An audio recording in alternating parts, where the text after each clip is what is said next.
எங்களை நேசிக்கிற ஜீவனுள்ள பரமதாபனே,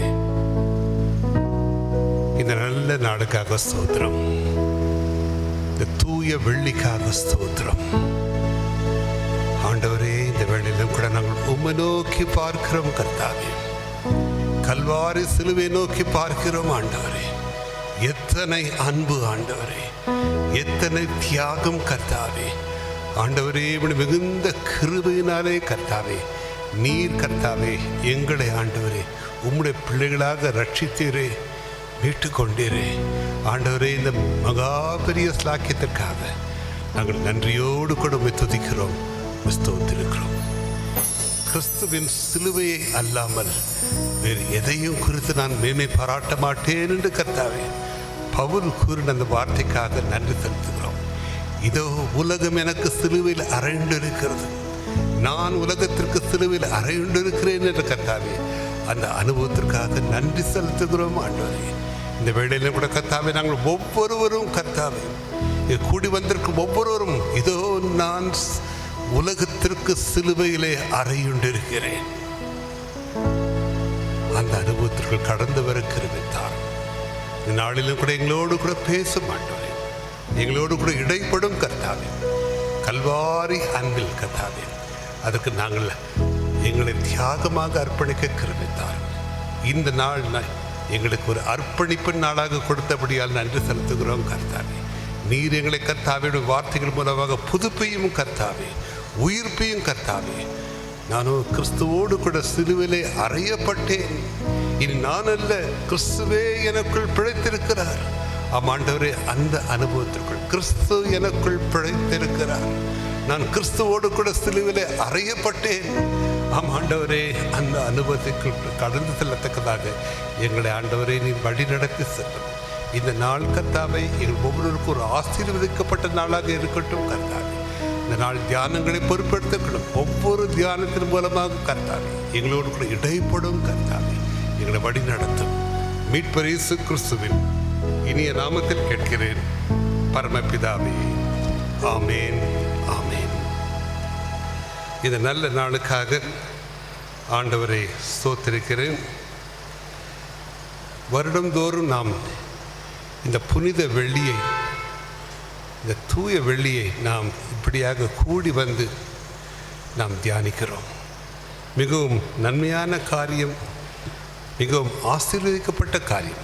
இயேசு கிறிஸ்துவை தியானிப்பது, அவருடைய சிலுவையை தியானிப்பது, சிலுவையிலே அவர் செய்த தியாகத்தை தியானிப்பது நம் ஒவ்வொருவருக்கும் மிகுந்த அருமையான காரியம்.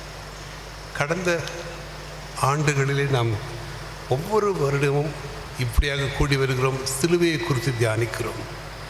சிலுவையிலே கூறப்பட்ட அருள்நாத இயேசுவின் வார்த்தைகளை தியானிக்கிறோம்.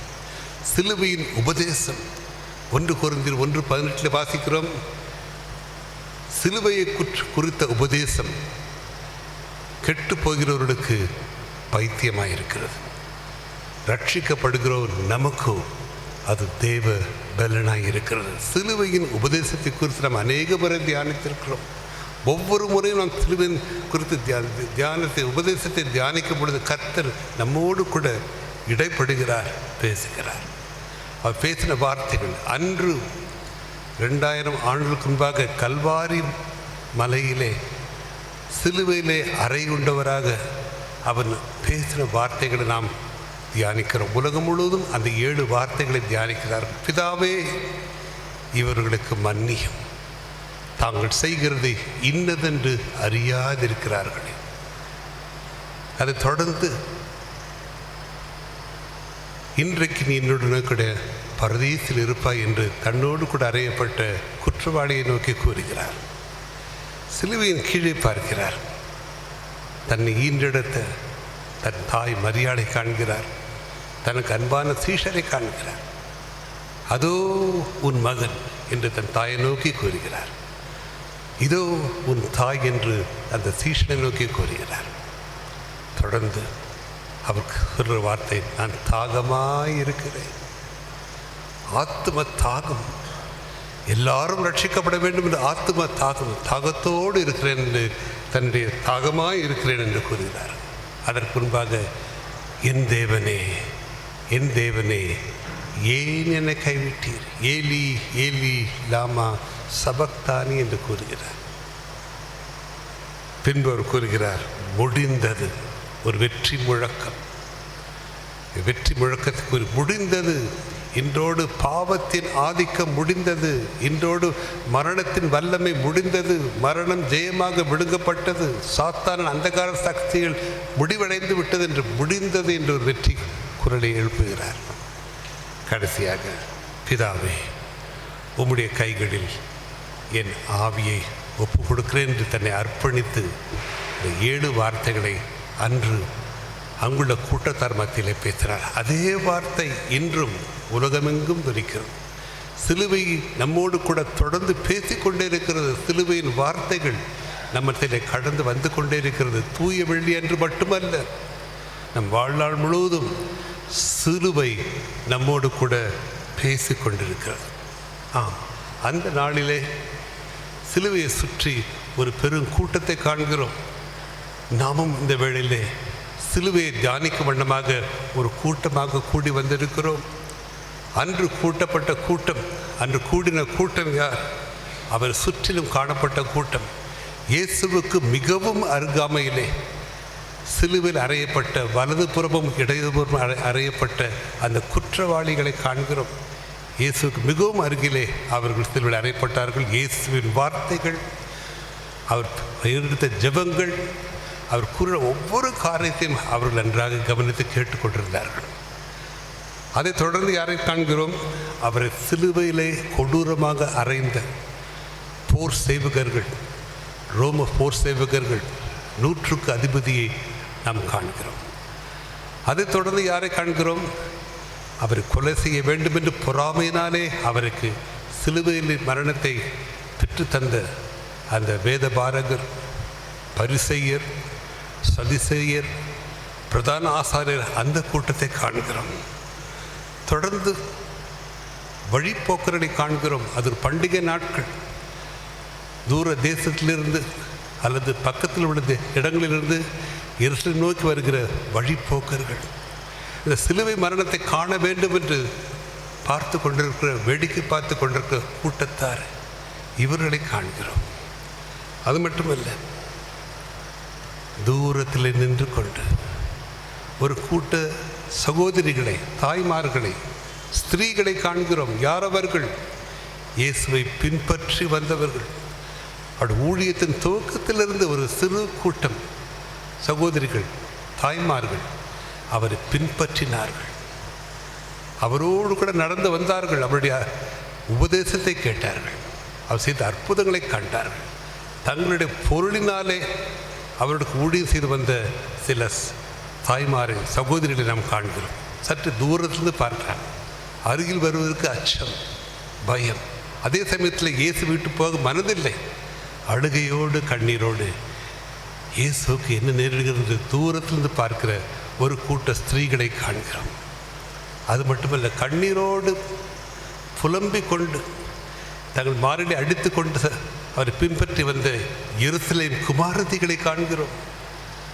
ஆண்டவர் கூறுகிறார், எனக்காக நீங்கள் அழ வேண்டாம், எனக்காக நீங்கள் புலம்ப வேண்டாம், உங்களுக்காக, உங்களுடைய பிள்ளைகளுக்காக, உங்களுடைய நித்திய ஜீவனுக்காக நீங்கள் அழுங்கள், மனம் திரும்புங்கள், மனசாபப்படுங்கள் என்ற அர்த்தத்தில் கூறுகிறார். எனக்காக நீங்கள் அழ வேண்டாம் என்று இயேசு கூறுகிறார்.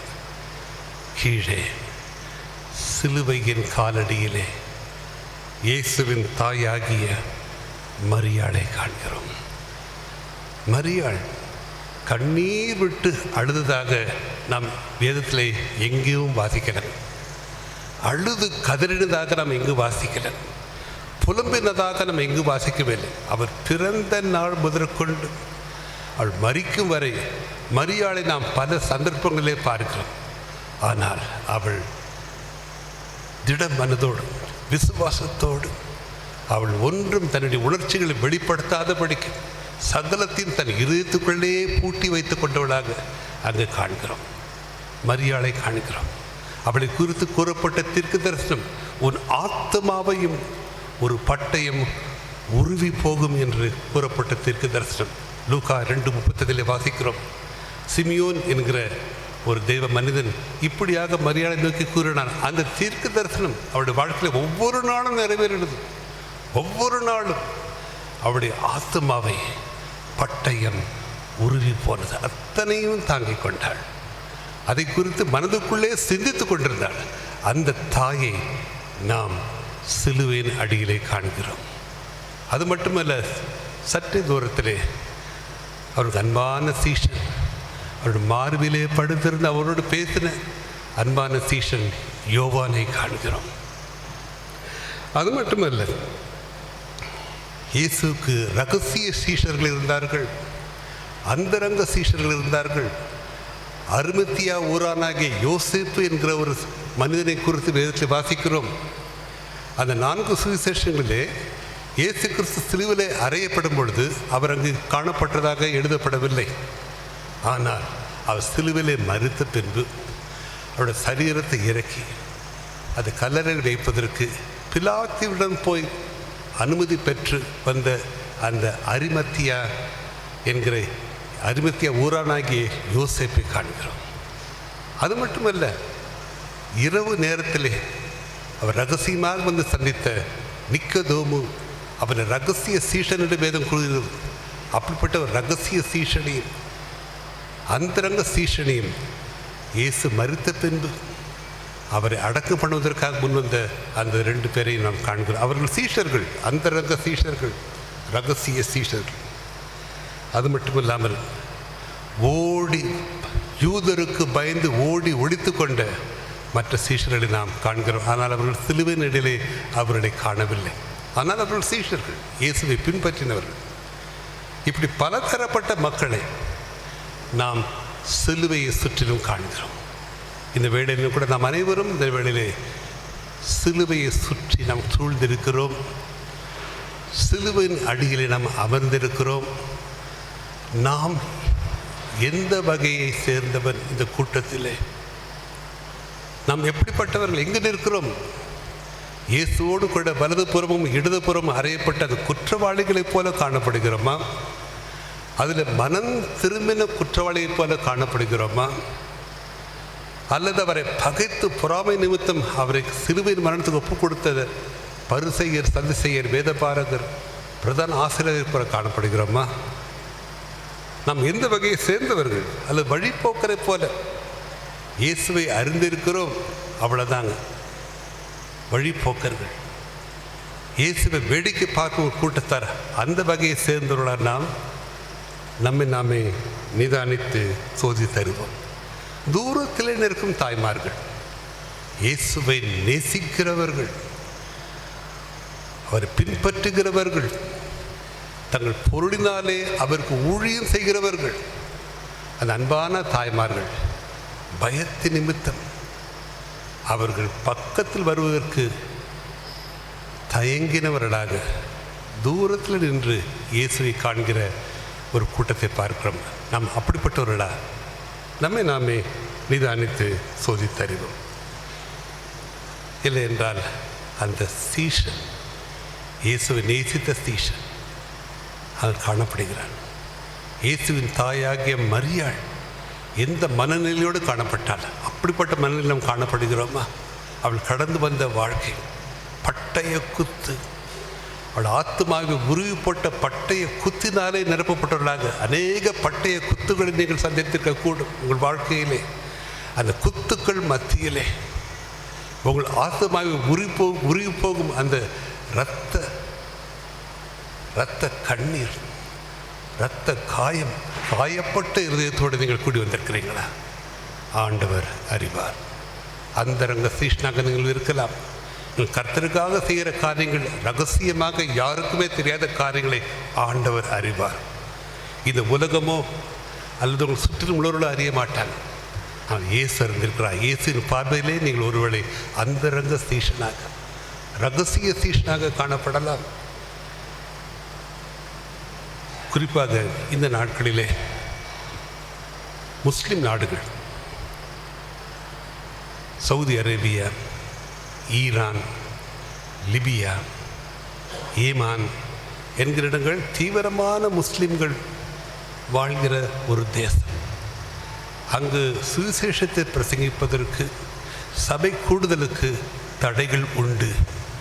இத்தனைக்கு மத்தியிலே தியாகத்தோடு தன் உயிரையும் பயண வைத்து கொண்டு இயேசுவை நம்புகிறவர்கள், விசுவாசிகள், ரகசியமாக கூடி ஆண்டவர் ஆராதிக்கிறவர்கள் ஒரு கூட்டம் உண்டு. அவர்கள் ரகசிய சீஷர்கள், அந்தரங்க சீஷர்கள் இன்றும் உண்டு. இயேசு அவர்களையும் பார்க்கிறார்.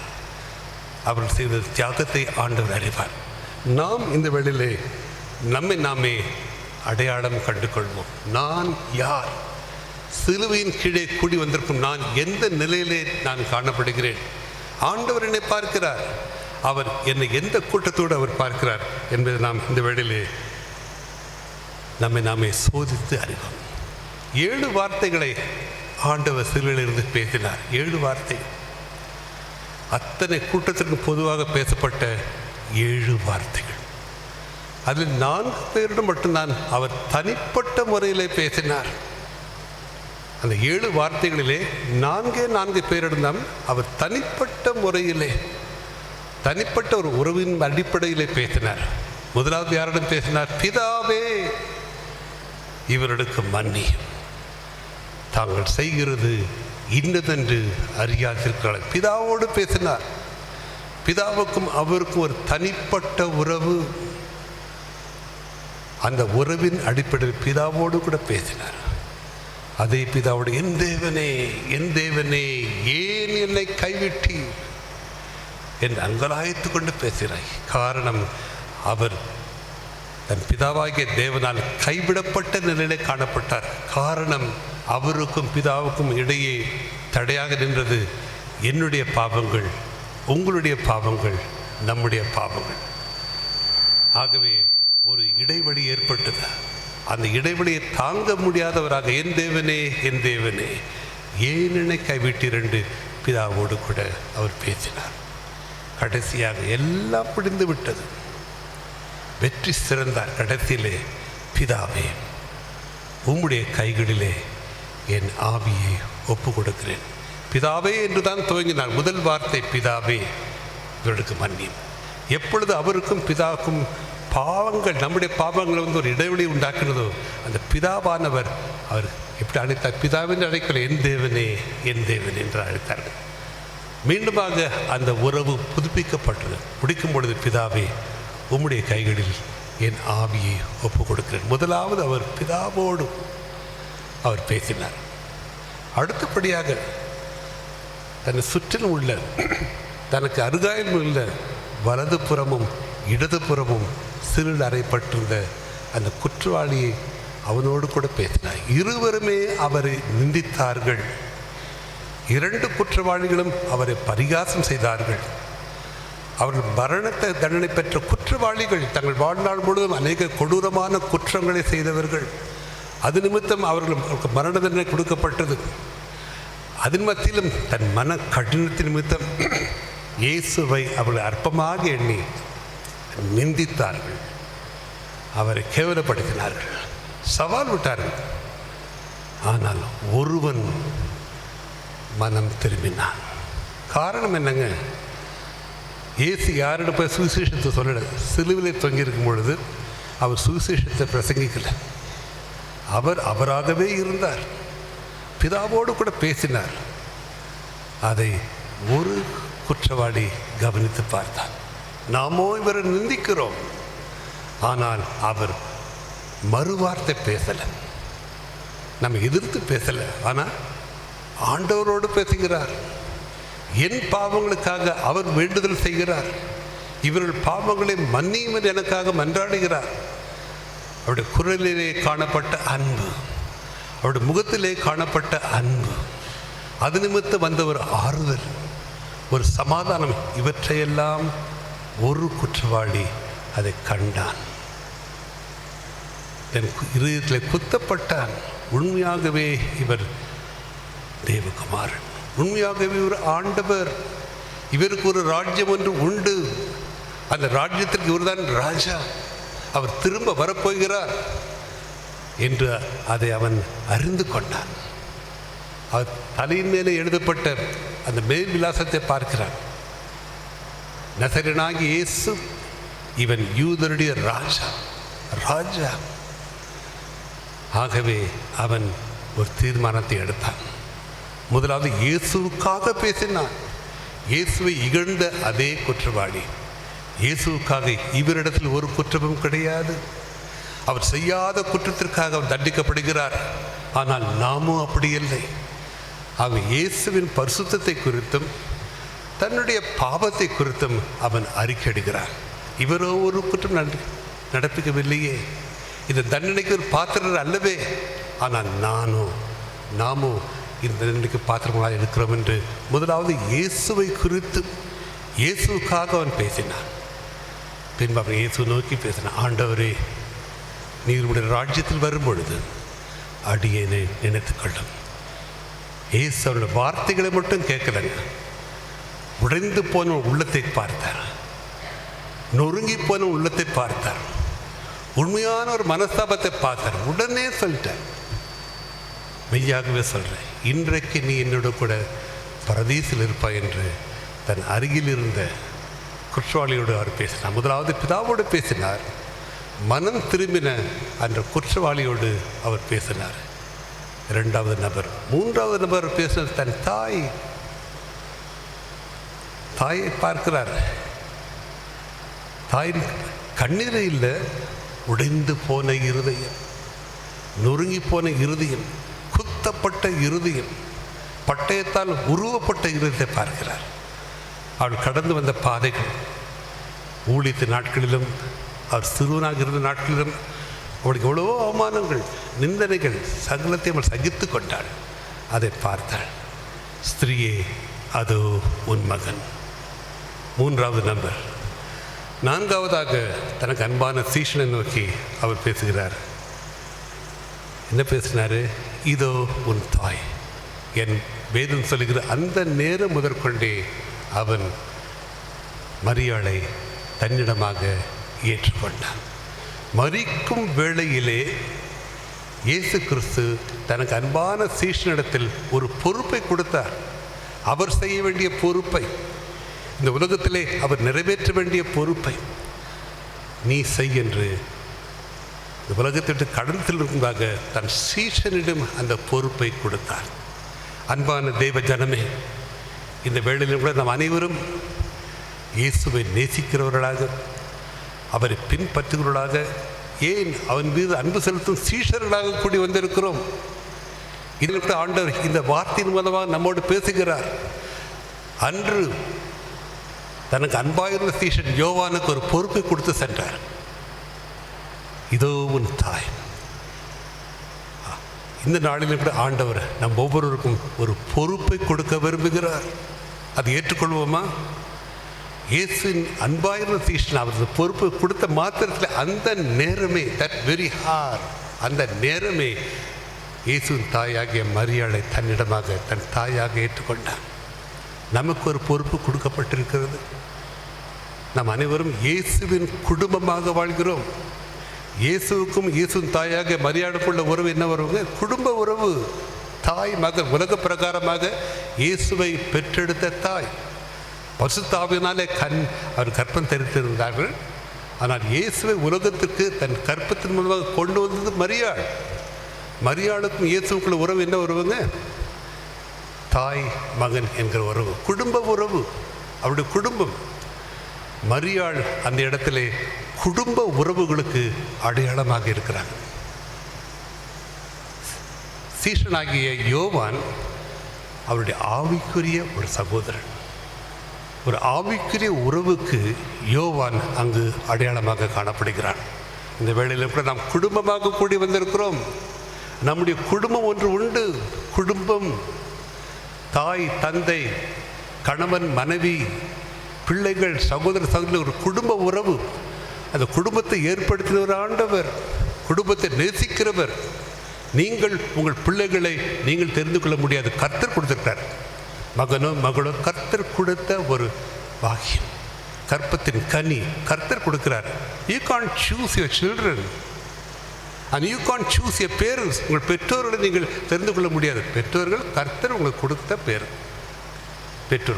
பெற்றோர்கள் கணவன் மனைவியார் பிள்ளைகள் கர்த்தரால் ஏற்படுத்தப்பட்ட, கர்த்தரால் உங்களுக்கு கொடுக்கப்பட்ட ஒரு குடும்ப உறவு. அந்த குடும்ப உறவை ஆண்டவர் நேசிக்கிறார், அதை ஆசீர்வதிக்கிறார். ஏதெனிலே அவர் செய்த முதல் காரியம் ஒரு குடும்பத்தை உருவாக்கினார். ஆதாம் ஏவாளை ஒரே சரீரமாக ஒரே மாம்சமாக இருந்தார்கள். அந்த குடும்ப உறவுகளும் இங்கே உண்டு இந்த சபையில் நாம் குடியிருக்கிற இடத்துல. அதே சமயத்தில் நமக்கு ஒரு ஆவிக்குரிய குடும்பமும் இருக்கிறது, கிறிஸ்துவின் குடும்பம். குடும்ப உறவும் இருக்கிறது, ஆவிக்குரிய உறவும் இருக்கிறது. இங்கே நாம் ஒருவருக்கொருவர் ஆவிக்குரிய தகப்பன்மார் உண்டு, ஆவிக்குரிய தாய்மார் உண்டு, ஆவிக்குரிய பிள்ளைகள் உண்டு. நம் அனைவரும் ஒரு குடும்பமாக கூட்டி இணைக்கப்பட்டிருக்கிறோம். ஆகவே குடும்ப உறவுகளும் ஆவிக்குரிய உறவுகளும் ஒன்றாக இந்த இடத்துல இணைக்கப்பட்டிருக்கிறது. சிலுவையின் கீழே காண்கிறோம். குடும்ப உறவாகிய மரியாளும் ஆவிக்குரிய உறவாகிய யோவானும் அங்கு இணைக்கப்பட்டார்கள். ஒருவரை ஒருவர் தாங்கும்படியாக இணைக்கப்பட்டார்கள். சபை என்பது தாங்க நாம் அனைவரும் கூட்டி சேர்த்து கட்டப்பட்டு வருகிறோம். எடுத்து வாசிங்க, எபேசியர் 2ஆம் அதிகாரம் 22ஆம் வசனம். இவ்வாறாக வாசிக்கிறோம். எடுத்தவங்க வாசிக்கலாம். எபேசியர் 2:22.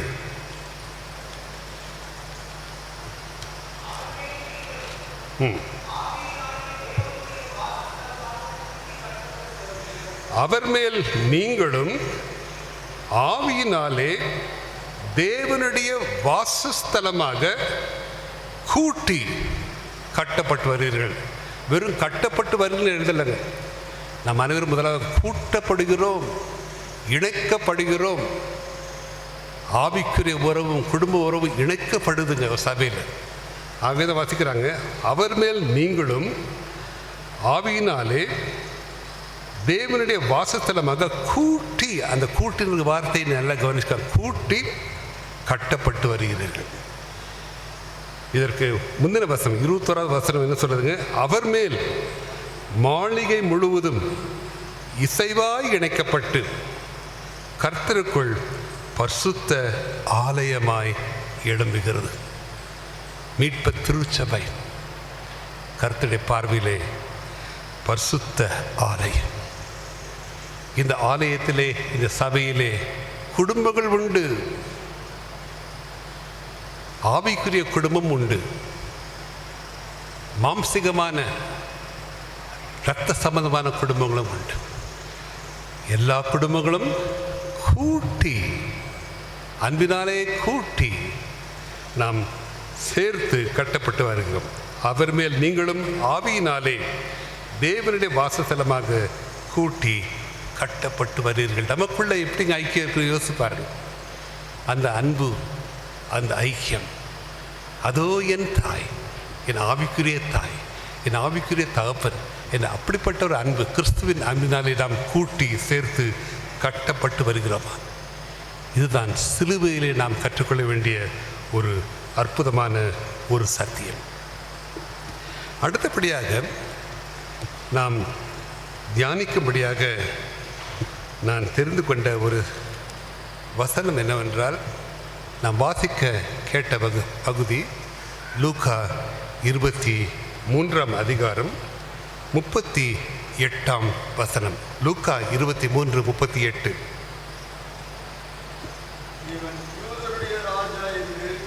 இவன் யூதருடைய ராஜா என்று கிரேக்கு, லத்தீன், எபிரேய எழுத்துக்களில் எழுதி அவருக்கு மேலாக வைக்கப்பட்டது. இதே காரியம் 4 சுவிசேஷங்களிலும் எழுதப்பட்டிருக்கிறது. யோவான் 19ஆம் அதிகாரம் 19ஆம் வசனத்துக்கு நாம் கடந்து செல்வோம். யோவான் 19:19. ஜான் 19:19. பிலாத்து ஒரு மேல் விலாசத்தை எழுதி சிலுவையின் மேல் போடுவித்தான். அதில் நசரேயனாகிய இயேசு யூதருடைய ராஜா என்று எழுதியிருந்தது. மேல் விலாசம், இயேசுவின் மேல் வைக்கப்பட்ட மேல் விலாசம். அது யார் எழுதினது? பிலாத்து, ரோம அதிபதி பிலாத்து எழுதினார். அதை இயேசுவுக்கு மேல் அந்த சிலுவையிலே அந்த மேல் விலாசத்தை வைத்து, there was a sign board about Jesus written on a board and kept on the cross. This is Jesus of Nazareth, King of the Jews. இவன் நசரேயனாகிய இயேசு, யூதருடைய ராஜா என்று அவர் மீது ஒரு மேல் விலாசம் எழுதப்பட்டிருந்தது. அது 3 மொழிகளில், கிரேக்கு, லத்தீன், எபிரேய மொழிகளில் எழுதப்பட்டிருந்தது. எபிரேய மொழி அந்த நாளிலே அந்த யூதருடைய தாய் மொழியாக இருந்தது. அராமிக் என்று கூறுவார். இன்றும் அந்த பாஷை பேசப்படுகிறது. இயேசு கிறிஸ்துடைய தாய்மொழி. இந்த உலகத்திலே மனிதனாக ஜீவித்த நாட்களிலே அவர் பேசினது அவருடைய தாய்மொழி அராமிக். அதுதான் எபிரேய என்று கூறுகிறோம், எபிரேய மொழி. லத்தீன் என்பது அந்த ரோம அரசாங்கத்தின் ஆட்சி மொழி, கவர்மெண்ட் லாங்குவேஜ் லத்தீன். கிரேக்க மொழி என்பது அதிகம் படித்தவர்கள், ஞானிகள், அவர்கள் பேசுகிற ஒரு மொழிதான் கிரேக்க மொழி. So Greek was an intellectual language, Latin was an official language, and Hebrew, Aramaic was a colloquial language. ஒருவரோடு பேசி பழகிற மொழிதான் அராமிக். அரசாங்க மொழி, ஆட்சி மொழி லத்தீன். ஞானிகளுடைய மொழி கிரேக்க மொழி. 3 மொழிகளிலும் இந்த மேல் விலாசம் எழுதப்பட்டிருந்தது. அதை பிலாத்து எழுதினார். எழுதும்போது அவர் யூதருடைய ராஜா என்று அவரை எல்லாரும் பரியாசம் செய்தார்கள். அவர் மீது சூட்டப்பட்ட குற்றம் என்னவென்றால், இவன் தன்னை யூதரின் ராஜா என்று கூறி ரோம அரசாங்கத்துக்கு விரோதமாக கலகம் பண்ணுகிறான், தன்னை ராஜா என்று அவன் பிரகடனப்படுத்துகிறான், ஆகவே இவனை மரணத்திற்கு உட்படுத்த வேண்டும் என்பதுதான் பரிசேயருடைய குற்றச்சாட்டு. இவன் மரணத்துக்கு ஏதுவாக இருக்கிறான், ரோம அரசாங்கத்துக்கு விரோதமாக கலகம் செய்கிறான், தன்னை யூதரின் ராஜா என்று கூறிக்கொள்கிறான் தான் அவன் மீது சுமத்தப்பட்ட குற்றச்சாட்டு. பிலாத்து கேட்கிறான், நீர் யூதருடைய ராஜாவா? இயேசு சொன்னார், நீ சொல்லுகிறபடி தான். அதற்கு பின்பு போர் சேவகர் அவருக்கு சிவப்பு அங்கி உடுத்தி வைத்து ஒரு கிரீடத்தை தூட்டி கோலால் அடித்து, யூதரின் ராஜாவே வாழ்க என்று அவரை கேலியும் பரியாசமும் செய்தார்கள். ஆக யூதருடைய ராஜா என்கிற வார்த்தை அவர் மரணத்துக்கு உட்பட்ட ஒரு குற்றச்சாட்டு வார்த்தையாக இருந்தது. அது மட்டுமல்ல, அவரை கேலி செய்து பரியாசம் செய்ய ஒரு நிந்தை சொல்லாகவும் இருந்தது. ஆனால் அதை எழுதினது யாருங்க? பிலாத்து. பிலாத்து ஆவிக்குரியதில் பிசாசுக்கு அடையாளமாக இருக்கிறாங்க. பிசாசு எழுதின ஒரு மேல் விலாசம், இவன் நசரேயனாகிய இயேசு யூதரின் ராஜான்னு எழுதுகிறாங்க. அதை முதலாவது வைத்த உடனே எல்லாரும் பார்த்தாங்க. பரிசேயர் மற்றும் அது உற்று கவனித்து பார்க்கும் பொழுது, எதை அவர்கள் நிந்தை மொழியாக சொன்னார்களோ, எந்த வார்த்தையை அவர்கள் நிந்தையாக பரியாசமாக கூறினார்களோ, அதே வார்த்தையை ரோம அதிபர் இவர் யூதரின் ராஜா என்பதை உறுதிப்படுத்தி கூறிவிட்டார். அவர் நினைத்தது ஒன்று நடந்தது. நிந்தையாக கூறின வார்த்தை நித்திய சத்தியமாக அங்கு மாறினது. இப்பொழுது எதை கூற விரும்புகிறேன் என்றால், சிலுவையிலே நிகழ்ந்த ஒவ்வொரு காரியமும் தற்செயலாக நிகழ்ந்தது அல்ல. It is not casual, it is not an accidental event. அது தற்செயலாகவோ நிகழ்ந்த காரியமே அல்ல. 6 மணி நேரம் அவர் சிலுவையில் தொங்கிக் கொண்டிருந்தார். 3 மணி நேரம் காரியங்கள் சூழ்ந்திருந்தது. சிலுவையிலே அவருக்கு நிகழ்ந்த ஒவ்வொரு காரியத்திலும் ஒரு ஆவிக்குரிய அர்த்தம் உண்டு. அன்று பிலாத்துவை பிசாசுக்கு ஒப்பிட்டு பேசுகிறார். பிசாசுக்கு அடையாளமாக இருக்கிறார். அந்த பிலாத்து இயேசுவின் மேல் ஒரு மேல் விலாசத்தை போட்டாங்க. நசரேயனாகிய இயேசு, இவன் யூதருடைய ராஜா. அது இன்றைக்கும் அந்த மேல் விலாசத்தை நாம் தியானிக்கிறோம். பிசாசானவன் அன்று இயேசுக்கு மேல் விலாசத்தை போட்டான். ஆண்டவர் நம் ஒவ்வொருவருக்கும் ஒரு மேல் விலாசத்தை போட்டிருக்காரு. தெரியுங்களா உங்களுக்கு? நம் ஒவ்வொருவருக்கும் மேல் விலாசம் உண்டு. நாம் இயேசு கிறிஸ்துவை இரட்சகராக ஏற்றுக்கொண்டு அவருடைய பரிசுத்த இரத்தத்தால் கழுவப்பட்டு ஞானஸ்நானம் எடுக்கும் பொழுது வானத்திலிருந்து நம்ம நோக்கிற வார்த்தை வருதுங்க, இவன் என்னுடைய நேசகுமாரன், இவரிடத்தில் நான் பிரியமாக இருக்கிறேன் என்று அந்த வார்த்தை நம்மேல் போடப்பட்டிருக்கும் ஒரு மேல் விலாசம். அதை நாம் உணர்ந்து கொள்ள வேண்டும். நம்மை ஆண்டவர் பார்க்கும் பொழுது இவன் என்னுடையவன், எனக்கு சொந்தமானவன், என்னுடைய நேசகுமாரன், இவரில் நான் பிரியமாக இருக்கிறேன் என்று கர்த்தர் கூறும்படியாக நமக்கு மேலாக ஒரு மேல் விலாசம் போடப்பட்டிருக்கிறது. என்றைக்கு நாம் ரட்சிக்கப்பட்டோமோ நம்முடைய பெயர்கள் ஜீவ புத்தகத்திலே எழுதப்பட்டிருக்கிறது. அது நமக்கு கொடுக்கப்பட்ட ஒரு மேல் விலாசம். இவருடைய பெயர் ஜீவ புத்தகத்திலே எழுதப்பட்டிருக்கிறது. நாம் ஒருவரோடு பேசிக்கொள்ளும் பொழுது, உரையாடும் பொழுது, நம் சகோதர சகோதரிகளாக விசுவாசிகளாக நாம் ஒருவரோடு ஒருவர் பேசிக்கொள்ளும் பொழுது கர்த்தரதை கவனித்து கேட்கிறார். மல்கியா 3:16 வாசிக்கிறோம். கர்த்தர் கவனித்து கேட்கிறார். நாம் பேசுகிற வார்த்தைகள் நம்மை குறித்தாங்க ஞாபக புத்தகங்கள் எழுதப்பட்டிருக்கிறது. ஆகவே நம் மீது ஒரு மேல் விலாசம் எழுதப்பட்டிருக்கிறது. வெளியே சொல்லுவாங்க உலகத்தில் அவன் தலை எழுத்துன்னுவாங்க. எத்தனை பேர் தெரியும்? ஏதாவது ஒரு சம்பவம் நடந்ததுன்னா, ஏதாவது ஒரு துக்ககரமான காரியம் நடந்தது, ஒரு கஷ்டம் நடந்ததுன்னா சொல்லுவாங்க அவன் தலை எழுத்துங்க, அவன் தலையில் எழுதி வச்சிருக்குது, அவன் தலையில் எழுதுனது நடக்குதுன்னு சொல்லுவாங்க. இது உலகத்தில் ஒரு வழக்கமாக சொல்லுகிற ஒரு வார்த்தை. ஆனால் நமக்கு அப்படிப்பட்ட தலை எழுத்துனாங்க இயேசு என்னுடையவர், இயேசு என்னுடைய இரட்சகர். ஆண்டவர் அந்த மேல் விலாசத்தை நம்மீது எழுதி வைத்திருக்கிறார்கள். அது உலகம் காண வேண்டும். நம்மேல் உள்ள அந்த மேல் விலாசம், இவன் என்னுடைய பிள்ளை, இந்த மகள், இந்த மகன் எனக்கு சொந்தமானவன், என் பரிசுத்த இரத்தத்தாலே கழுவப்பட்ட என்னுடைய ரட்சிக்கப்பட்ட பிள்ளை, நான் இவனுக்கு ராஜா, நான் இவனுடைய இரட்சகர், நான் இவனுடைய ஆண்டவர் என்ற அந்த மேல் விலாசத்தை உலகம் காண வேண்டும். அதை ஆண்டவர் விரும்புகிறார். எத்தனை பேருக்கு அந்த நிச்சயம் இருக்குதுங்க? நான் இயேசுவுக்கு சொந்தமானவன், அவரை என் ஆண்டவர், அவரை என் ராஜா, அவரை என்னை ஆளுகை செய்கிறவர், அவரை என் இரட்சகர். அந்த மேல் விலாசம் என் மீது எழுதப்பட்டிருக்கிறது. அந்த நிச்சயம் நமக்கு வேணும். ஆண்டவர் சொன்னார், தன்னுடைய சீஷர்களுக்கு சொன்னார், யோவான் 13:34 சொன்னார், நீங்கள் ஒருவர் மீது ஒரு அன்பு செலுத்துங்கள், உங்கள் அன்பினாலே இந்த உலகம் உங்களை சீஷராக அடையாளம் கண்டுகொள்வார்கள். எடுத்து வாசிப்போம் அந்த பகுதியை.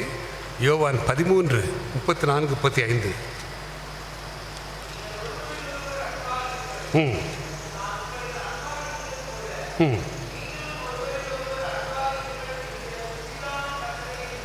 நான் உங்களில் அன்பாய் இருந்தது போல நீங்களும் ஒருவரில் ஒருவர் அன்பாயிருங்கள் என்கிற புதிதான கட்டளையை உங்களுக்கு கொடுக்கிறேன். அடுத்த வசனம், நீங்கள் ஒருவரில் ஒருவர் அன்புள்ளவராக இருந்தால் அதனால் நீங்கள் என்னுடைய சீஷர்கள் என்று எல்லாரும் அறிந்து கொள்வார்கள். நமக்கு கொடுக்கப்பட்ட மேல் விலாசம் அன்பு, இயேசுவின் அன்பு. அந்த அன்பு நம்மிடத்திலே காணப்படுகிறதா? ஆண்டவர் சொல்றார் ஒரு கட்டத்தில், அவருடைய கனிகளினாலே நீங்கள் அவர்களை அறிந்து கொள்வீர்கள். நீங்கள் யார் என்பதை உங்களுடைய செய்கைகள், உங்களுடைய நடக்கைகள், உங்கள் வாழ்க்கையில் வருகிற நல்ல கிரியைகள், அந்த கனிகளினாலே நீங்கள் என்னுடையவர் என்பது உலகம் அறிந்து கொள்ளும். மத்தேயு 7:20 வாசிக்கிறோம். கனிகளினாலே, நாம் கிறிஸ்துவுக்காக கொடுக்கும் கனிகளினாலே உலகம் நம்மை அறிந்து கொள்ளும். நாம் எப்படிப்பட்ட கனிகளை கொடுக்கிறோம்? கிறிஸ்தவர்கள் நல்லது, விசுவாசிகள் நல்லது, அபிஷேகம் பெற்றவர்கள் நல்லது, ஊழிய செய்கிறவர்கள் நல்லது. ஆனால் உங்களுக்கு உலகம் காண விரும்புவது கனி,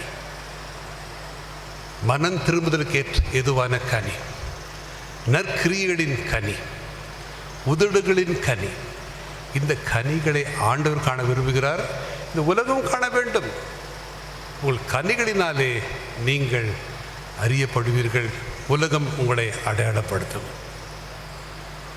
ஒரு முக்கியமான மேல் விலாசத்தை உங்களோடு கூட பகிர்ந்து கொள்ள விரும்புகிறேன். மோசேயுடைய சகோதரன் ஆரோன் பிரதான ஆசாரியனாக அவன் தெரிந்து கொள்ளப்பட்டான். அவனுக்கு பரிசுத்த வஸ்திரம் செய்யப்பட்டது. அதை தரித்து கொள்ளும்படி பலி செலுத்தும் பொழுது அவன் அந்த வஸ்திரத்தை, இந்த பரிசுத்த வஸ்திரத்தை அவன் அணிந்து கொள்ள வேண்டும். அவனுக்கு நெற்றியிலே ஒரு பட்டம் கொடுக்கப்பட்டது. எடுத்து வாசிப்போம் இந்த பகுதியை. யாத்ராகமம் 28ஆம் அதிகாரம் 36 முதல். யாத்ராகமம் 28ஆம் அதிகாரம் 36 முதல்.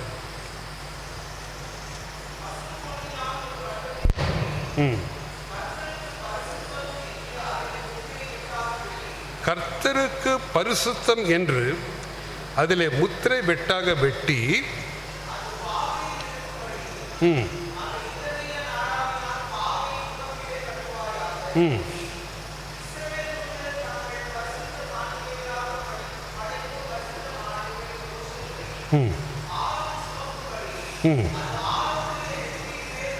அது ஆரோனின் நெற்றியில் இருப்பதாக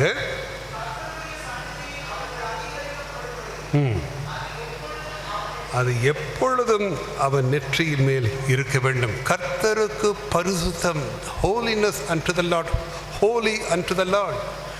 நாம் கர்த்தரால் தெரிந்து கொள்ளப்பட்ட மீட்கப்பட்ட ஜனங்களாக நாம் அமர்ந்திருக்கிறோம். நம்முடைய நெற்றியிலே ஆண்டவர் ஒரு பட்டத்தை வைத்திருக்கிறார். கர்த்தருக்கு பரிசுத்தம். இந்த கர்த்தருடைய பரிசுத்தம் நம்மிடத்தில் காணப்பட வேண்டும். நம்மை நாமே இந்த வேளையிலே நிதானித்து சோதித்து பார்ப்போம். நம்ம இதை சாதாரணமாக எடுத்துக்கொள்ள வேண்டாம். நமக்கு போடப்பட்ட மேல் விலாசம் கிறிஸ்துவின் அன்பு, கிறிஸ்துவின் சமாதானம், கிறிஸ்துவின் சந்தோஷம், கனி, கிறிஸ்துவுக்கு காணப்பட வேண்டிய கனிகள், கிறிஸ்துவுக்கு பரிசுத்தம். அந்த பரிசுத்தம் என்கிற அந்த கிறிஸ்துவுக்கு பரிசுத்துக்கு நம்ம அழைக்கப்பட்டிருக்கோம். அந்த பரிசுத்தம் நம்முடைய வாழ்க்கையிலே, நம்முடைய நடக்கையிலே, நம்முடைய வாயின் வார்த்தையிலே, நம்முடைய செய்கையிலே காணப்பட வேண்டும். அந்த மேல் விலாசம் நம்முடைய நெற்றியிலே காணப்படுகிறதா? நம்மை நாமே நிதானித்து சோதித்தறிவோம். பவுல் சொல்கிறார் அடுத்தபடியாக கிறிஸ்துவின் நற்கந்தம். கிறிஸ்துவின் நற்கந்தம் நம் போகிற இடத்துலலாம் காணப்படணும். ஒரு மல்லிகைப்பூ இருக்குதுன்னா, மல்லிகைப்பூ நம்ம யாருக்கும் தெரியாமல் நம்ம பாக்கெட்டில் ஒடிச்சு மறைச்சி வச்சுக்கலாங்க. ஆனால் அந்த மல்லிகைப்பூவின் நறுமணத்தை, அந்த வாசனையை யாராலும் மறைச்சிக்க முடியாது. நாம் செல்கிற இடங்கள்லாம் அந்த நறுமணம் நம்மிலிருந்து வீத்திக்கொண்டே போகும். அதுதான் கிறிஸ்துவின் நற்கந்தம். அந்த கிறிஸ்துவின் அன்பு, கிறிஸ்துவின் அழகு நம்மிடத்தில் காணப்பட வேண்டும். நாம் செல்கிற எல்லா இடங்களிலும் அந்த நறுமணம் நம்மிடத்தில் காணப்பட வேண்டும். அடுத்தபடியாக இந்த ஆவியிலே அனல் கொண்டவர்களாக நாம் காணப்பட வேண்டும். வேதம் கூறுகிறது ரோமர் 12:1 ஆவியிலே அனல் உள்ளவர்களாக காணப்படுங்கள். அந்த ஆவியின் அனல் நம்மிடத்தில் காணப்பட வேண்டும். நாம் ஒரு முறை பெற்ற ஆவியின் அபிஷேகத்தை அனுதினமும் நாம் புதுப்பித்து கொண்டே இருக்க வேண்டும். நாம் புதுப்பித்து கொண்டே இருக்க வேண்டும். ஆவியில் நிரம்பி நாம் தனிமையாக இருக்கும் பொழுது ஆவியில் நிரம்பி நாம் கர்த்தரோடு கூட அந்நிய பாஷையில் பேசி அவரோடு கூட உறவை நாம் தக்க வைத்துக் கொள்ளணும். நடந்த சம்பவத்தை நான் பகிர்ந்து கொள்ள விரும்புகிறேன். அரக்கோணம் பகுதியிலே ஒரு அக்னி முகாம் நடந்தது. சென்னையில் உள்ள எனக்கு தெரிந்த ஒரு போதகர் அதை ஏற்பாடு பண்ணியிருந்தார். பரிசுத்த ஆவியினால் நிரப்பப்பட வேண்டும், ஆவியின் வரங்களை பெற்றுக்கொள்ள வேண்டும், ஆவியின் கனியின் இடத்தில் காணப்பட வேண்டும், பரிசுத்த ஆவியின் அபிஷேகத்தில் ஊழியம் செய்ய வேண்டும் என்று வாஞ்சி உள்ளவர்கள் அந்த முகாமில் கலந்து கொள்ளும்படி அழைக்கப்பட்டார்கள். 3 நாள் நடைபெற்ற அந்த முகாம் அநேகர் கலந்து கொண்டார்கள். ஆவியானவர் வல்லமையாக கிரியை செய்தார். ஆவியானவர் மழை போல ஊற்றப்பட்டார். அனைவரும் அபிஷேகத்தை பெற்றுக்கொண்டார்கள். வரங்களோடு, அந்நிய பாஷை வரங்கள், தீர்க்க தரிசன வரங்கள், குணமாக்கும் வரங்கள், பல வரங்களால் அவர் நிரப்பப்பட்டார்கள். ஒரு அக்னி பிழம்போடு அந்த முகாமை முடித்து விட்டு சென்றார்கள். அது அரக்கோணம் பகுதியிலே ஒரு சகோதரர், அதிகம் படிக்காதவர், ஒரு சாதாரண ஒரு தொழிலாளி. அவர் டீ மாஸ்டர். அவருக்கு நன்றாக டீ போட தெரியும். அவர் ஊரில் இருக்க டீ கடையில் அவர் டீ மாஸ்டராக வேலை செஞ்சார். அவர் இந்த முகாமில் கலந்து கொண்டார். ஆவியானோட அபிஷேகத்தை பெற்றுக்கொண்டார். அதன் பிறகு அவரால் அந்த ஆவியானோட நிறைவை, அந்த அந்நிய பாஷையில் பேச நிறுத்தவே முடியல. அவரால் இரவும் பகலும் அவருக்குள்ளாகவே அவர் அந்நிய பாஷையில் பேசி கர்த்தரோடு கூட உருவாடி கொண்டிருந்தார். அவர் தங்கியிருந்த அந்த கிராமத்தின் வெளிப்பகுதியிலே அந்த டீ கடை இருந்ததுங்க. அந்த கிராமத்து மக்கள் காலையில் எழுந்த உடனே அவங்க வயலில் வேலைக்கு போவாங்க. அவங்க எங்கே வேலைக்கு போகிறதுக்கு முன்னால் அத்தனை பேர் டீ கடைக்கு வருவாங்க. டீ குடிப்பாங்க. டீ குடிச்சிட்டு அவங்க வேலைக்கு போவாங்க. இவர் இந்த முகாம் போயிட்டு திரும்பி வந்த பிறகு என்ன நடந்ததுன்னா, அங்கே டீ குடிக்க எல்லாம் வருவாங்க. இவரிடத்துல ஆவியானுடைய அனல் அபிஷேகம் பொங்கி வழிந்து கொண்டே இருக்குது. அவர் டீ கொடுக்க யாருக்கெல்லாம் டீ கொடுக்குறாரோ அவங்களது அந்நிய அசுத்த ஆவிகள் வெளியேறும். கூச்சலிட்டு வெளியேறும். அலைக்கழிக்கப்பட்டு வெளியே எல்லாரும் பொத்து பொத்துன்னு கழுவுவாங்க.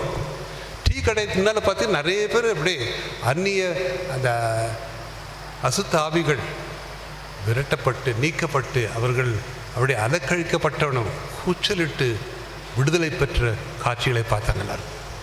அவரை அடக்க முடியல. அநேக மக்கள் டீ குடிக்க வந்த மக்கள்லாம் விடுதலை பெற்றுக்கொண்டாங்க. அதான் ஆவியின் அனல். அந்த ஆவியின் அனல் உங்களிலே கிரியை செய்யும் பொழுது உங்களுக்கு எதிராக ஒருத்தர் நிற்க முடியாது. பிசாசு பலவிதமான சதிகளையும் சூழ்ச்சிகளையும் வஞ்சகங்களையும் துரோகங்களையும் தந்திரங்களையும் பொய்களையும் நமக்கு விரோதமாக வச்சிருக்காங்க. நம்ம ஆவிலே நிரம்பி காணப்படும் பொழுது, ஆவின் அனல் நமக்குள்ளே கிரியை செய்யும் பொழுது ஒன்றும் நம்மை தாக்க முடியாது. ஹல்லேலூயா. ஆகவே அப்படிப்பட்டவர்கள் அனுபவத்துக்கு தான் ஆண்டவர் நம்மை அழைத்திருக்கிறார். ஆவியின் அனலை நாம் காத்துக்கொள்ளும் பொழுது நமக்கு எதிராக ஒன்றும் எந்த நமக்கு உருவாக்கப்படும் சகல ஆயுதமும் வாய்க்காமல் போகும். கர்த்தர் உதவி செய்வார். ஆகவே அதை நாம் தெரிந்து கொள்வோம். ஒரு நல்ல ஒரு வசனம் உண்டு. லேவியராகமம் 6ஆம் அதிகாரம் 9ஆம் வசனம். லேவியராகமம் 6ஆம் அதிகாரம் 9ஆம் வசனம்.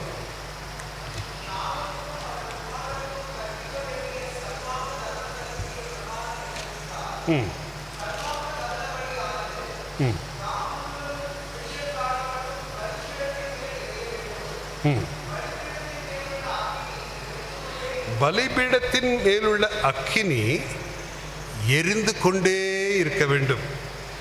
13ஆம் வசனம் பிரதர்.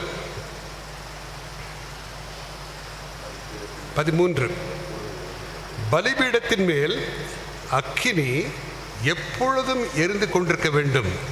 அது ஒருபோதும் அவிந்து போகலாகாது. பலிபீடம் என்பது நம்முடைய இருதயம். அந்த பலிபீடத்திலே பரிசுத்தாவின் அக்கினி எரிந்து கொண்டே இருக்க வேண்டும். அப்படி உங்கள் வாழ்க்கை, நீங்கள் கர்த்தருக்காக எழும்பி பிரகாசிப்பீர்கள், கர்த்தருக்காக எரிந்து பிரகாசிப்பீர்கள். ஆகவே இந்த ஆவியின் அனலை நாம் பெற்றுக்கொள்ள வேண்டும். அதில் நிலைத்து நிற்க வேண்டும். அபிஷேகம் பெறுவது ஒன்றுங்க, ஆனால் அந்த அபிஷேகத்தில் நாம் நிலைத்து நிற்க வேண்டும். அந்த ஆவியின் அனல் நம்மிடத்தில் காணப்பட வேண்டும். உள்ளுக்குள்ளேயே, வெளியே ஒன்றும் சரி வேணாங்க, உங்களுக்குள்ளேயே நீங்கள் அந்நிய பாஷையில் பேசுங்க. அந்நிய பாஷையில் பேச நீங்கள் கர்த்தரோடு கூட நீங்கள் பேசுகிறீங்க. அது உங்களுக்கு பெரிய பலனை தரும், ஒரு பாதுகாப்பை கொடுக்கும், சுகத்தையும் பலத்தையும் கொடுக்கும், வெற்றியை கொடுக்கும். அதை நாம் அனுபவிக்க வேண்டும். இதுதான் கல்வாரி சிலுவையின் ஒரு சத்தியவதங்க. ஆவியின் அனலிலே நாம் நிலைத்திருப்போம். நம்ம மீது போடப்பட்ட அந்த மேல் விலாசம், ஒரு சம்பவத்தை கூறி நான் முடிக்க விரும்புகிறேன். ஒரு சிறுவன் இருந்தான். 7 வயசு இருக்கும் அவனுக்கு. அவனுடைய தாயாரும் ஒரு ஆசிரியையாக ட்ரைனிங் எடுத்தவங்க, டீச்சர்ஸ் ட்ரைனிங் எடுத்தவங்க. அந்த சிறுவனை அவர்கள் ஒரு பள்ளிக்கூடத்தில் சேர்த்து விட்டாங்க. அந்த பள்ளிக்கூடத்தில் அவனுக்கு ஆசிரியாக இருந்தவர்கள் அவனிடம் கடுமையாக நடந்து கொண்டார்கள். இவனால் படிக்க முடியாது, எழுத முடியாது, ஒன்றையும் புரிந்து கொள்ள முடியாது, இவன் படிப்புக்கு லாயக்கு இல்லை, இவன் ஒரு முட்டாள் என்று இந்த பள்ளிக்கூடம் சேர்ந்து 2 வாரம் தாங்க. 2 வாரத்துக்குள்ளாக அந்த டீச்சர் ஒரு கடிதத்தை எழுதி அவருடைய தாய்க்கு, உங்கள் மகன் குட் ஃபார் நத்திங், யூஸ்லெஸ், எதுக்குமே உபயோகமற்றவன், இவனை நான் என்னோடய வகுப்பில் வைத்திருந்தா மற்றவர்களுக்கு நல்ல சரியாக பாடம் சொல்லித்தர முடியாது. ஆகவே உங்கள் பையனை பள்ளிக்கூடத்துக்கு அனுப்ப வேண்டாம், இன்று முதல் அவனை நாங்கள் பள்ளிக்கூடத்தை விட்டு வெளியே அனுப்பிவிடுகிறோம் என்று அந்த பையனை பிரித்து மிகவும் கேவலமாக ஒரு வார்த்தை ஆட்லெட்னு போட்டிருந்தது. ஆட்லெட் என்றால் குட் ஃபார் நத்திங், அவன் மண்டையில் களிமண்ணாக இருக்கின்ற மாதிரி ஒரு அர்த்தத்தில் அவ்வளோ கேவலமாக அந்த பையனை பற்றி எழுதி அவன் கையில் லெட்டரை கொடுத்து அவங்க அம்மாட்ட கொடுக்க சொன்னான். அந்த பையன் மழலை பையன் அந்த பையன் நேராக வீட்டுக்கு வந்தான். அம்மா இந்த டீச்சர் லெட்டர் கொடுக்க சொன்னாங்க. லெட்டரை பார்த்துட்டு அவங்க அம்மா இருதயம் உடைந்தது. என் மகனை குறித்து 2 வாரம் டீச் பண்ண டீச்சர் எப்படி எழுதலாம்? நான் பெற்றெடுத்த தாய், என் மகனை குறித்து எனக்கு தெரியும், என்னுடைய மகனுடைய அருமை, அவன் எவ்வளோ திறமைசாலி, அவன் எவ்வளோ புத்திசாலி, எவ்வளோ அருமையானவன், கர்த்தர் எனக்கு கொடுத்த ஒரு பாக்கியமே, எப்படி இந்த டீச்சரை பார்த்து எழுதலாம் என்று கோபத்தோடு வெகுண்டு எழுதினார்கள். பையனையும் கூட்டிக் கொண்டு சென்றார்கள். இந்த டீச்சரிடம் போய் கேட்டாங்க, எப்படிங்க என் பையனை பற்றி எழுதுகிறான்? அவங்க சொல்லிட்டாங்க, this is a public school, 30 பிள்ளைகள் படிக்கிறாங்க, உங்கள் பையனுக்காக நான் மற்ற பிள்ளைகளை நான் வந்து நெக்லெக்ட் பண்ண முடியாது, அவனால் படிக்க முடியாது, அவனுக்கு மண்டையில் ஒன்றும் ஏறாது, நீங்கள் கொண்டு போயிரு, நீங்களும் ஒரு ஆசிரியர் இது படித்தவங்க தானே, உங்கள் வீட்டில் வச்சு நீங்கள் சொல்லிக் கொடுங்க சொல்லிட்டாங்க. அந்த தாயார் அந்த இடத்துல ஒரு சவாலை எடுத்தாங்க. என் மகன் யார் என்பதை இந்த டீச்சருக்கும் இந்த பள்ளிக்கூடத்திற்கும் இந்த ஊருக்கும் நான் நிரூபிப்பேன் என்று கூறி மகனை அழைத்து கொண்டு வந்தார். அந்த மகனுக்கு எதுவுமே தெரியாது, என்ன நடக்குதுன்னு தெரியாது. அவன் கேட்குறான், என்னம்மா என்னன்னு கேட்குறேன். ஒன்றும் இல்லைப்பா, என்ன எழுதியிருக்குதுன்னு கேட்டான். நீ ரொம்ப புத்தி கூர்மை உள்ளவன், நீ மிகவும் சிறந்த அறிவாளி, உன்னை போல இந்த பள்ளிக்கூடத்தில் யாருக்கும் அவ்வளோ அறிவு கிடையாது, ஆகவே நீ ரொம்ப தேர்ச்சி பெற்ற அறிவாளியாக இருக்கிறதுனால அவங்க இந்த வீட்டில் வச்சே படிக்க சொல்லியிருக்காங்கப்பா, இந்த பள்ளிக்கூட மற்ற பிள்ளைகளோட நீ அதிக புத்திசாலின்னு சொல்லி அவனை ஆறுதல்படுத்தி அவனை தேற்றி உற்சாகப்படுத்தி வீட்டுக்கு கொண்டு வந்துட்டாங்க. அந்த தாயின் அரவணைப்பிலே அந்த மகன் வளர்ந்தான். அன்போடு அரவணைத்து அவனுக்கு பாடங்களை அந்த தாயார் சொல்லிக் கொடுக்க ஆரம்பித்தாங்க. 7 வயதில் ஆரம்பித்தாங்க. 11 வயதுக்குள்ளே அவன் படிப்பில் நல்ல தேர்ச்சி பெற்று, விஞ்ஞானத்தில் நல்ல தேர்ச்சி பெற்று, கணிதத்தில் நன்றாக தேர்ச்சி பெற்று, அவ்வளோ நடக்கு புத்தி கூர்மை அவ்வளோ வளர்ந்துச்சு. கடைசியில் 11ஆவது வயதில் அவனுக்கு புதிய கண்டுபிடிப்பை கண்டுபிடிச்சாங்க. அந்த அளவுக்கு அவனுக்கு தேர்ச்சியும் ஞானமும் வளர்ந்தது. கடைசியில் அவன் வந்து அந்த தேசத்துக்கு, America தேசத்துலேயே he was the greatest scientist of the century, அந்த நூற்றாண்டிலேயே தலை சிறந்த விஞ்ஞானி என்ற பட்டத்தை பெற்றார். அவர்தான் தாமஸ் ஆல்வா எடிசன். நாம் இந்த பல்பு, இந்த ஃபோனோகிராம், இந்த ஆடியோ சிஸ்டம் எல்லாத்துக்கும் அடிப்படை அந்த விஞ்ஞானத்தை கண்டுபிடித்தவர். அவருடைய கண்டுபிடிப்புகள் 1100க்கு மேலேன்னு சொல்கிறாங்க. அந்த அளவுக்கு கண்டுபிடித்து தன்னுடைய திறமையை வெளிப்படுத்தினார். எந்த பள்ளிக்கூடம் அவரை தூக்கி எறிந்ததோ அதே பள்ளிக்கூடம் அவரை மீண்டுமாக அழைத்து அவரை கௌரவப்படுத்தினார்கள். அவர் தாயார் இறந்து விட்டார்கள், நான்சி எடிசன் இறந்து விட்டார்கள். அப்பொழுது அவன் தாயாருடைய பழைய புஸ்தகங்கள் பெட்டியெல்லாம் பார்க்கும்போது அந்த கடிதத்தை பார்த்தான். அதில் எழுதப்பட்ட காரியம், இவன் ஒன்றுக்கும் உதவாதவன், அவனுக்கு கொடுக்கப்பட்ட விலாசம், மேல் விலாசம் ஒன்றுக்கும் உதவாதவன், என்னால் படிக்கவும் முடியாது, எழுதவும் முடியாது, எங்களால் அவனுக்கு சொல்லித்தர முடியாது. அப்படிப்பட்ட ஒரு மேல் விலாசத்தை பெற்றவனை தாயின் அன்பு அது தலைகீழாக மாற்றிட்டது. தாயை விட நம்ம அதிகமாக நேசிக்கிறவர் இயேசு கிறிஸ்து. உன் தாய் உன்னை மறந்தாலும் நான் உன்னை மறப்பேனோ, உன் தகப்பனும் உன் தாயும் கைவிட்டாலும் நான் உன்னை சேர்த்துக் கொள்வேன். இது கர்த்தருடைய அன்பு. ஆகவே பிசாசு நம்மீது போடப்பட்டிருக்கும் எந்த மேல் விலாசமாக இருந்தாலும் கர்த்தர் அவர் மாற்றி போடுவார். கல்வாரியிலே வெளிப்பட்ட அந்த அன்பு நம்மை தாங்கும், நம்மை தேற்றும், நம்மை மாற்றும். அவருக்காக நாம் எழும்பி பிரகாசிக்க ஆண்டவர் கிருபை பாராட்டுவார். கர்த்தர் தாமே இந்த வசனங்களை நமக்கு ஆசீர்வதித்து தருவாராக. நம் கர்த்தரை நோக்கி நாம் பார்ப்போம். எங்களை அதிகமாய் நேசிக்கிற ஜீவனுள்ள பரமத்தாப்பனே, இந்த நல்ல வேலைக்காக நன்றி செலுத்துகிறோம். கல்வாரி சிலுவை நாங்கள் பார்க்க தியானிக்கும் கொடுத்த இந்த நல்ல வேலைக்காக ஸ்தோத்திரம். மீது போடப்பட்ட அந்த மேல் விலாசம் நிந்தையாக பரியாசமாக காணப்பட்டாலும் அதை நீர் மாற்றி போட்டீரே ஆண்டவரே. இந்த வேளையிலும் கூட எங்கள் ஒவ்வொரு மீதும் போடப்பட்டிருக்கும் மேல் விலாசத்தை தேவரீர் நீர் அறிந்திருக்கிறீர். அந்த மேல் விலாசம் பிசாசு எழுதின மேல் விலாசம் எதுவாக இருந்தாலும் அதை மாற்றி ஒரு ஆசீர்வாதமான மேல் விலாசத்தை எங்கள் ஒவ்வொருவருக்கும் கட்டளையிடும் ஆண்டவரே. நாங்கள் உம்மை தரித்து கொண்டவர்களாக, உம்முடைய நாமத்தை சுமக்கிறவர்களாக, உம்முடைய அன்பை சுமந்து திரிகிறவர்களாக எங்களை உம்முடைய பாதையிலே வழிநடத்தி செல்ல வேண்டுமா நாங்கள் ஜெபிக்கிறோம். தொடர்ந்து தியானத்தை பொறுப்பெடுத்துக்கொள்ளும் ஆண்டவர். தொடர்ந்து ஒரு தியானங்கள் மூலமாக உம்முடைய பிள்ளைகளோடு பேசும், புதுப்பியும் ஒரு புதிய துவக்கத்தை கர்த்தாவே எங்கள் ஒவ்வொருவருக்கும் கிருபையாக கட்டளையிடும். மீட்பர் இயேசு கிறிஸ்துவின் இனிய நாமத்தில் கேட்கிறேன்.